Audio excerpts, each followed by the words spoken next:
The fantasy football season has now come to a close, and you guys might be thinking, what's next? And the answer is Dynasty Fantasy Football. It is the fastest growing game in the space. And if you guys are traditional redraft bros, you pay attention to fantasy football from August until December, and then, you're done for the year, but you want more, this is the place for you. Stick around to the end of this video. We're going to tell you the absolute basics of Dynasty Fantasy Football. So if you're a newcomer and you have no idea, we talk about Dynasty, in passing, but you don't really understand it, we're going to give you everything that you guys need to know in this video. So here's the basic rundown. In fantasy football, there's two formats right now, season long and Dynasty Fantasy Football. In season long, which I'm sure many of you guys are familiar with, you draft a team with your work buddies, with your college friends, with your family, with your coworkers every August, and you have that team to score you fantasy points for the season. And then at the end of the year, a winner is crowned, and next year you draft a new team and you move on. With Dynasty, it's a variation of that traditional format where you draft a team at the startup draft, but you hold those players for the duration of the league. Could be forever, could be 5 years, could be 10 years, and you are only drafting NFL rookies every single year, the same way that an NFL GM would. The Cleveland Browns are stuck with their roster. They only get to draft rookies every single year. Absolutely. And Dynasty's goal is just that, to build a dynasty. Take your team from that startup, build a dominant contender for multiple years by hitting on your picks, by being an active trader. We'll get into some of the micro details below, but you want to be basically the Kansas City Chiefs of the world. You want to have your Patrick Mahomes. You want to be in title contention every year. That is the main goal of your Dynasty Fantasy Football leagues. And because you keep the same players year over year, the effects of drafting poorly or making bad trades are amplified. If you make one bad trade in Dynasty, it could set you in a hole for years. So making sure you are fully prepared, making sure you have access to resources like us, resources like some on the Flock Fantasy site, are going to best position yourself to not make those mistakes. If you make a bad trade, if you ruin a team in a redraft league, there's always next year. You can, you mess up in 2023, 2024, you're more than fine. But if you make a bad trade in Dynasty, that can set your team back upwards of 2+ years. Yeah, and that's why it's more fun, because it's just like an NFL team. Like you said, when an NFL team can't draft a quarterback like the Cleveland Browns, who, haven't figured out the quarterback position consistently. They've whiffed on Tim Couch and Brady Quinn and Brandon Wheaton and Johnny Manziel and Baker Mayfield. Missing on those quarterbacks in real life has set the Cleveland Browns back on multiple occasions. So in Dynasty, you really need to be calculated with your moves. If you guys are more casual redraft players, maybe Dynasty isn't for you. But if you're trying to get more invested, more experience, then Dynasty is definitely a fun place to start, because those mistakes and those positive moves are also amplified as a result. And the main question you may have now is, well, I'm hearing all this good about Dynasty Fantasy Football. Obviously, you guys have made content on Dynasty Fantasy Football. Where can I play Dynasty Fantasy Football? Do I go on my ESPN app? Do I go on my NFL app, my Yahoo? And the two main places that I find personally as the best for Dynasty Fantasy Football are sleeper.com and My Fantasy League. Now, My Fantasy League, a little bit overdated. A lot of older Dynasty players will be on this site. I personally think, and I'm sure you agree, that sleeper.com is by far our most preferred platform to run fantasy football. Every single FSC run league will be hosted on sleeper.com. And in terms of aesthetic, in terms of functionality, in terms of how easy it is to learn, I think it is by far the go-to app if you're starting out in Dynasty. Yeah, and this isn't a sponsored video by Sleeper. No. We just personally think it's the best place to do Dynasty. So if your first question was, where can I play Dynasty? Sleeper is definitely the best place to do it. Hopefully, a lot of your guys' redraft leagues are already on Sleeper, so you already know how to use the platform, so on and so forth. And then your next question might be, who do I join a league with? Because, maybe you're 1 in a million and your home league buddies don't want to play Dynasty. You're the only one that wants to play Dynasty. The easy answer to who you want to play Dynasty with would ideally be the guys that you know in real life, or the guys and girls you know in real life. That's probably the best option. It's going to make for the most fun. That could be your buddies, your family, your college friends, your coworkers, whatever. There's other options in case those people don't want to play Dynasty with you. You could go to Reddit. You could go to Fantasy Twitter. There's a lot of people trying to join leagues on there. I would say that is the least ideal option, because you don't know those people. You have no idea. And we're actually seeing this right now. A lot of people are talking about, a lot of people are orphaning leagues and they're leaving behind horrible rosters with no draft picks and all that kind of stuff.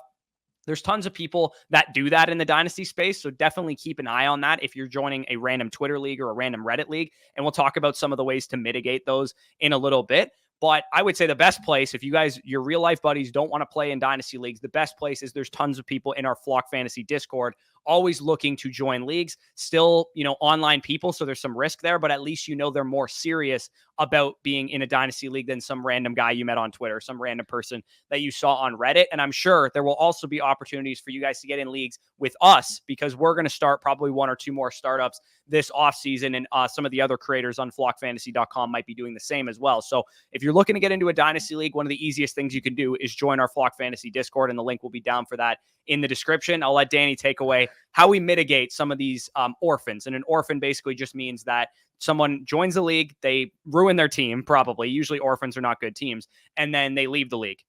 Yeah, for sure. Basically, you've joined your league, you form your league, maybe you're the commissioner. Now what? Now what do you have to do to make a nice, sustaining fantasy football dynasty league? And you found enough people to form that league. Now it's time to set your ground rules. Each league should have its own set of bylaws. If you guys hear the term bylaws, wondering what that is, it's a list of rules and pertinent information to the league so that every single person is on the same page. The worst thing that you can do as a dynasty fantasy football commissioner is having a bunch of people that just don't know what's going on. What's the league buy-in? What are the rules for this league? What's the scoring?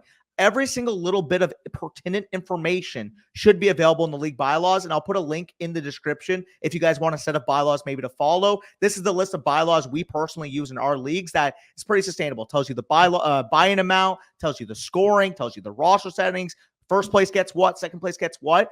Every single bit of information you think could be important moving forward has to be in that bylaws list. So if you guys want to use our basis, very simple, very straightforward, you guys can go download that below. But once you have these bylaws set, it's time to discuss when to draft. And in Dynasty, we personally prefer having slow draft clocks. So if you're starting it in June, that's probably not the best case. You want to typically start it right after the previous season. Everybody's set. The reason why we prefer slow draft clocks, whether that's a 4-hour clock, whether that's an 8-hour clock with grace time for sleeping, is because that incentivizes trading. When you're on the clock, you're at the 103, you can now say, hey, listen, this pick is available. Anybody want to offer? Send me your offers. And because of the 8-hour, the 4-hour nature of the clock, you have more time to evaluate offers. You have more time to get to, your job, to real life work settings. You want to spend time with the family. You have more affordability. It's not like redraft, like I said, where nobody trades and you want to get it done in a night. You have to be able to be willing to be patient when you're doing your dynasty draft. Yeah, absolutely. You don't probably even want to entertain the idea of doing a fast draft in Dynasty because, like Danny just said, you want to encourage trading because you can trade future rookie picks. You can trade startup value. There's, 30, 35, 25 rounds in the draft. There's a lot more flexibility with that trading. So we recommend if you're new to Dynasty, do a slow draft. Don't do a fast draft. Get an 8-hour clock with grace period going on for sleeping. Sometimes the startup draft lasts 2, 3, 4 weeks, and that's okay because you're doing it whether you want to do it in February, whether you want to do it in March, whether you want to do it in April. Some people like doing them after the NFL draft. It really doesn't matter when you do it. We personally like doing it in that down period from February to April, because there's nothing else going on in the NFL. And there's a lot of rookie stuff going on as well, which gets you excited to do a dynasty startup and a dynasty draft. So that's kind of the basics on when you should draft and who you should draft with and some of the bylaws. Again, Danny, like Danny said, that will be linked down below. If you guys are new to a dynasty league, we recommend you craft these bylaws if you're the commissioner, make everybody sign it so they understand the rules, that they're paying 2 years in advance and the league settings are X, Y, and Z and all that kind of stuff. So one thing that you might run into as a commissioner and just in general is the idea of tanking. And this is something that some people will try and do. They'll try and get away with it. The right and the wrong way to encourage rebuilding instead of tanking is tanking faithfully. The way that you would tank faithfully, hypothetically, is that you would have a bad roster. You would have a not very good roster in terms of raw fantasy production, but maybe you have a lot of young players. Maybe you have a lot of draft picks and you're still setting your lineup every single week when it comes to in season, but you're not, outright sitting your best players. And that would be tanking unfaithfully. So tanking unfaithful would be you already have a good team. You have Christian McCaffrey, you have, et cetera. And you're just putting them on your bench to make sure that you lose to get Caleb Williams in the 2024 rookie draft. And that would be tanking unfaithfully. So in either case, to mitigate tanking, if you guys are new to Dynasty, the easiest way to do it is to use max points for. It's a setting that's on Sleeper specifically. I'm not sure about other platforms, but on Sleeper specifically, you can set it so so that the draft order is determined by max points for. After the season is over, you look through the max points for, and you see that, okay, some guy went, 2-14, and he had the lowest max points for. He's going to be awarded the 101 pick. So for non-playoff teams, wins and losses don't really matter, but that's okay. The wins and losses will matter for the playoff teams when you're determining, seeding and who's going to make the playoffs and all that kind of stuff. But for non-playoff teams, max points for is the easiest way to ensure that both rebuilders and bad teams get the highest picks to improve their teams. And it also prevents those already loaded rosters from just benching their best players and trying to tank for draft picks. 100%. And I mean, quickly going back to the startup draft standpoint, let's just say you decided I want to start my startup draft in March. The only problem, obviously, is you don't have the rookie draft order. The rookies haven't been drafted yet.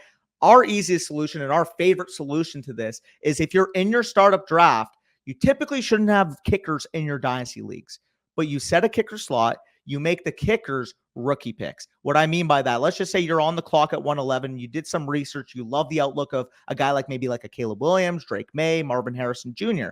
Instead of having to pick out of the player pool at your 111, you could be able to pick a kicker. And the best way to do that is you pick the kicker, you track it on sleepier.org. I'll make sure that's listed in the description of this video. It'll show you the exact rookie order. So if you're the commish, you can see the order of the kickers drafted, you can see who drafted those kickers, and you assign those rookie draft slots accordingly. Instead of the inverse of the startup draft, making your rookie draft order, you should instead choose to do it like this because it gives everybody the opportunity to get their favorite prospects on their teams.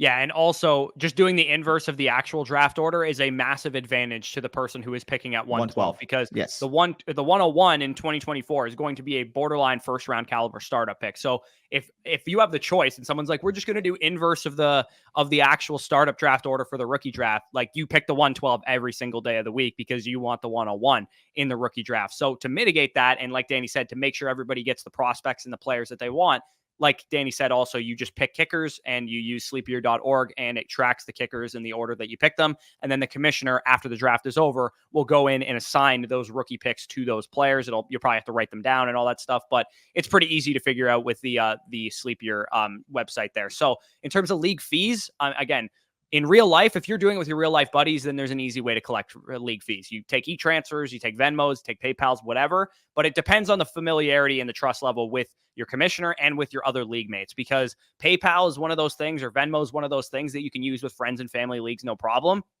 But if you're meeting people on Reddit, if you're meeting people on Twitter, if you're meeting people in our Flock Discord, sometimes they're not from the United States. Like, for example, me and Danny are not from the United States. Some people are from Europe. You have no idea. And there's sites out there that are external sites to collect league fees. And again, we're not sponsored by any of these sites. Teamstake.com and LeagueSafe.com are sites in place that you can pay into, and they will collect the money for you. You can set out a payout date. They're a little bit confusing to use, I won't lie. So it's easier if you guys are just playing with people that you know, or if you want to just do Venmos and that kind of thing. But at the same time, it takes all the worry off your plate. You just put the money in and it pays out. And at the end of the year, it'll be like you have payouts to allocate if you're the commissioner, and you just go, okay, this person won the league. This person came in second. This person came in third. I believe there's a voting system where everybody can make sure that that's all correct and everybody's getting what they should. That's the easiest way to handle league fees if you don't want to deal with the hassle of chasing people for e-transfers or chasing people for Venmos or whatever, to ensure people will not draft their teams and just up and leave the league, which is also, again, a big concern that's going on in fantasy Twitter right now. A standard procedure that we like to implement, and honestly, I might implement this even to a higher degree, is charging the first year of the startup and half of the following year or all of the following year. And then if you want to trade picks in future seasons, so let's say we do a startup in 2024, we collect the startup money for 2024 and half of 2025. If you want to trade your 2026 picks, then you have to buy in for 2026 as well. And honestly, I think going forward, me and Danny have, with all the stuff that's going on in the fantasy space right now, I'm honestly wanting to just let's collect all 3 years up front or all 2 years up front. It just makes everything easier. Everybody can trade their picks. There's no worry of somebody just absolutely torching a team and then orphaning the league. So that's kind of how you want to handle that situation as well, if you intend to commission the league. And if you don't intend to commission the league, maybe suggest this to your commissioner as well.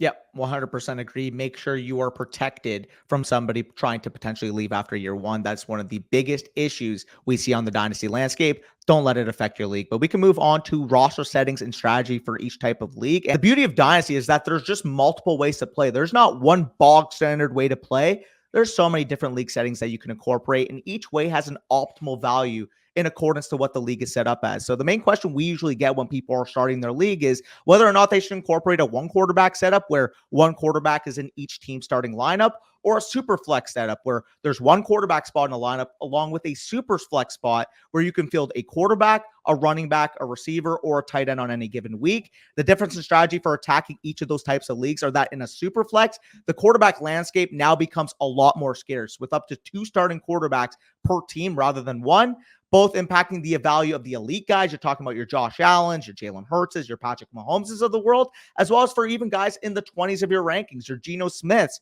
your Matthew Staffords, your Kirk Cousins. Those guys in a one quarterback dynasty league may not hold a ton of value because they're not making your starting lineup any week. Well, guess what? Once you're in a super flex league, those quarterbacks are going to be every week starters for you. So their values inherently are going to increase because of that setup. Yeah, absolutely. And I think we prefer superflex leagues mainly to one quarterback leagues because it gives players more value on the market and it increases the value of rookie picks because then the rookie draft, all the young quarterbacks that are coming out like Caleb Williams and Drake May become very coveted assets because if you hit on a young quarterback in a superflex league like CJ Stroud this past year, he can really rise in value and increase the value of your team. And if you decided to sell CJ Stroud, for example, you would get a lot for him on the open market right now. You could get, a stud receiver and a couple draft picks or whatever. It's also just more realistic too. The way that the actual NFL works is quarterbacks are extremely valued. They're the most valuable asset, most valuable position in sports, let alone in football. So I really love Superflex leagues for that reason. There is a number of other league settings that you could go to. Of course, if you guys play redraft, you know that there's standard and there's half PPR and there's full PPR, and you can have 4-point per passing touchdown leagues and 6-point per passing touchdown leagues. You can give people bonuses for going for 40+ yard touchdowns. There's also in Dynasty specifically, mainly there's tight end premium formats where you balance the tight end position to make it a little bit more valuable by saying, hey, it's a half PPR league. We're going to get a full PPR to tight ends, or where it's a 1.5 point premium to tight ends and it's a full PPR league to wide receivers and running backs. There's also, Dynasty IDP leagues. I've never played in one, but if you guys like defensive players, that also factors in. There's salary cap leagues where players have an individual value on your roster. Say Patrick Mahomes is worth $50 or $50,000 or whatever you want to call it, then you have to manage to stay under your salary cap, which gives a whole new dynamic to how to manage your team because you're trying to hit on rookie picks even more so because they probably have a rookie contract value versus, a Patrick Mahomes type, for example. And then there's also different ways you can do the startup draft as well. You can do a traditional snake draft like you do in a redraft league, only with 8-hour clocks like we talked about before, or you can do an auction league as well, just like you can do in redraft where everybody's bidding on the player. So there's a whole lot going on in Dynasty. In terms of what we prefer, I'll tell you right now, you can chime in here, Danny, as well. Yeah. If I start a dynasty league, I want it to be super flex first and foremost. It's just, I don't play in any one quarterback leagues. I prefer super flex. I also like when quarterbacks are extremely valuable. So 6-point per passing touchdown, big play bonuses as well. That kind of stuff I really enjoy about the quarterback position. If you guys want to mess around and even do like per completion or first downs or anything like that, I also recommend doing something like that. And then, just PPR leagues with maybe a 1.5 tight end premium. That's like my normal, if I start a startup, I'm cool with that.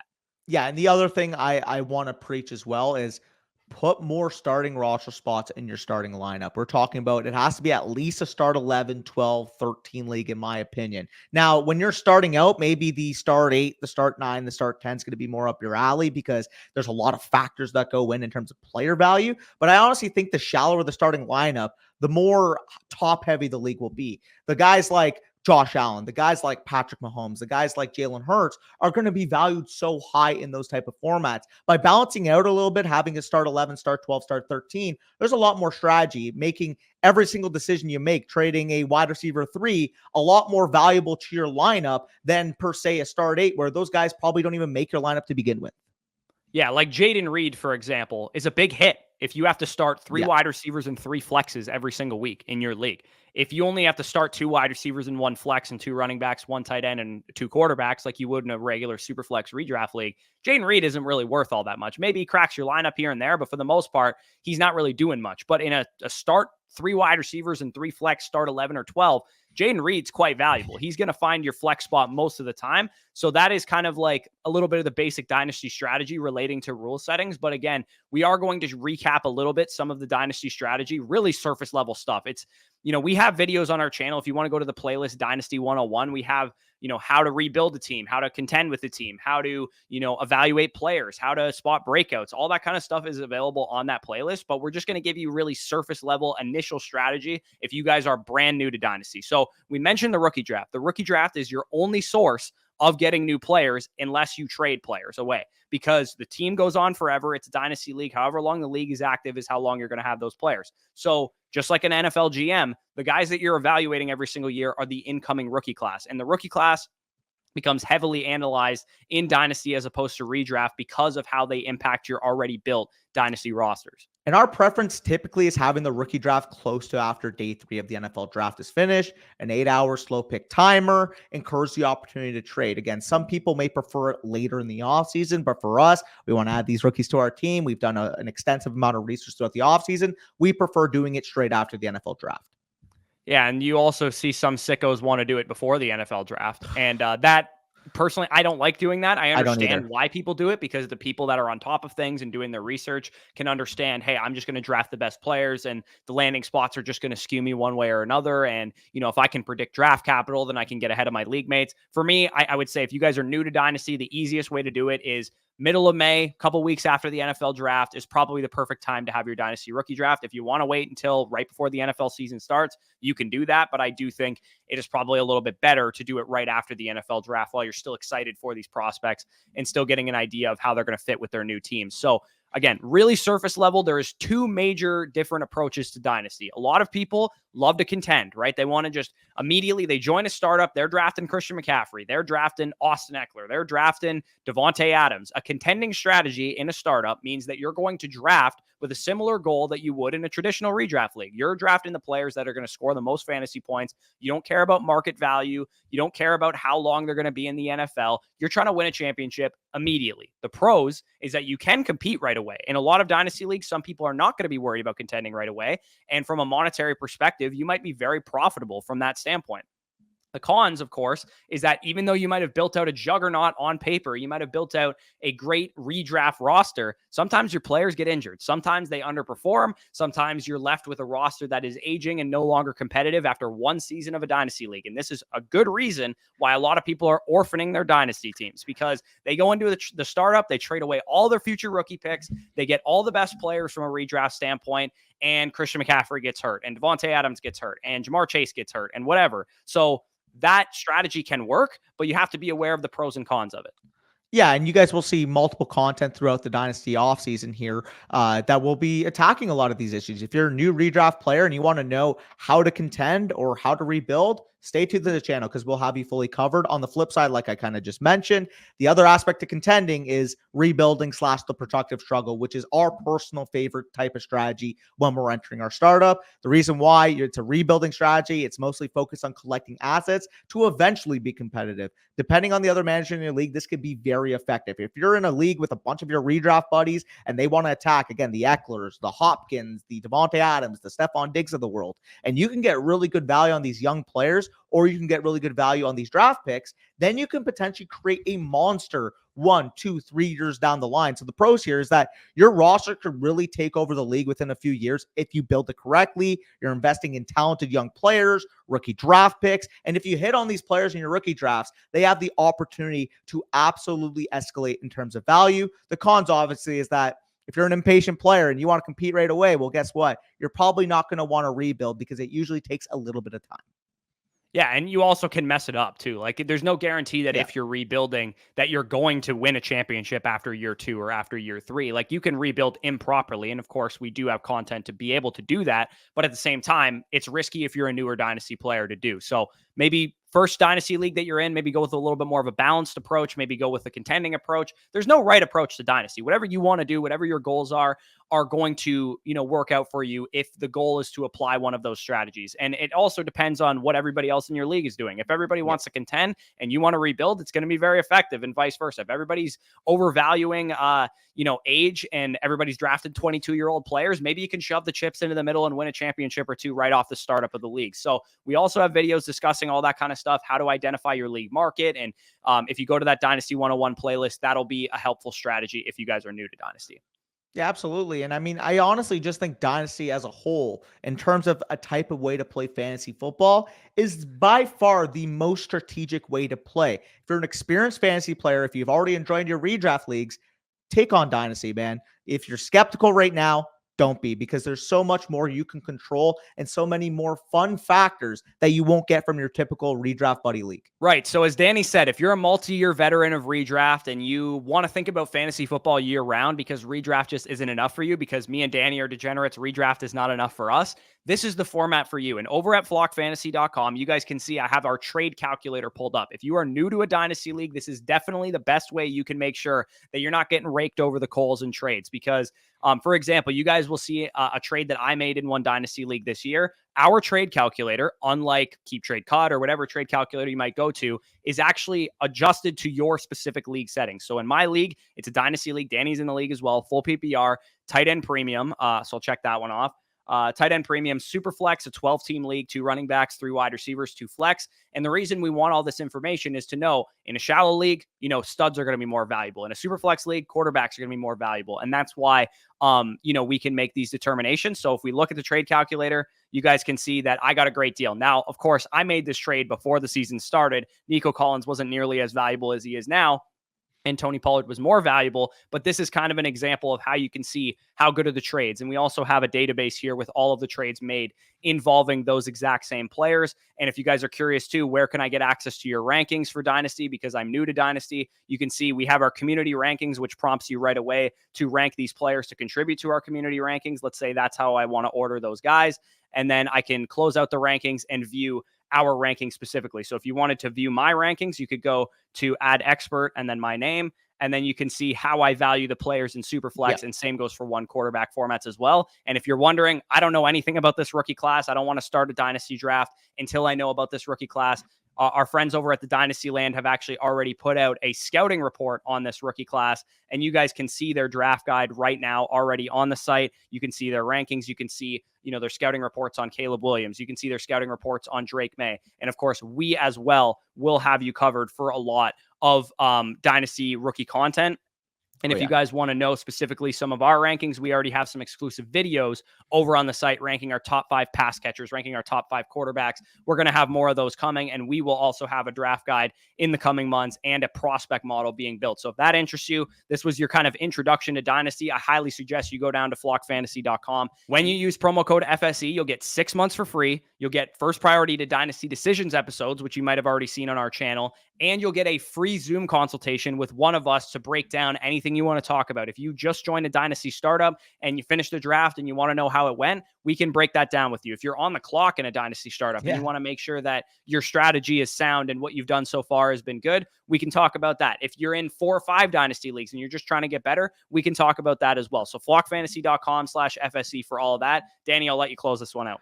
I was going to say, I mean, I've even had last year, for example, during their rookie drafts. Okay, these are my picks. These are what my league mates kind of like. Like, how would you gear towards your draft? Okay, well, you need a running back, but you're picking at the 102 this year. I wouldn't take the running back here because Drake May, Caleb Williams, and Marvin Harrison are worth that pick. I would instead look towards maybe the 111 that you have. A lot of strategy that we go in. Again, it's fun. If you guys are on the clock, you can literally just get an expert analysis based off what the strategy should be.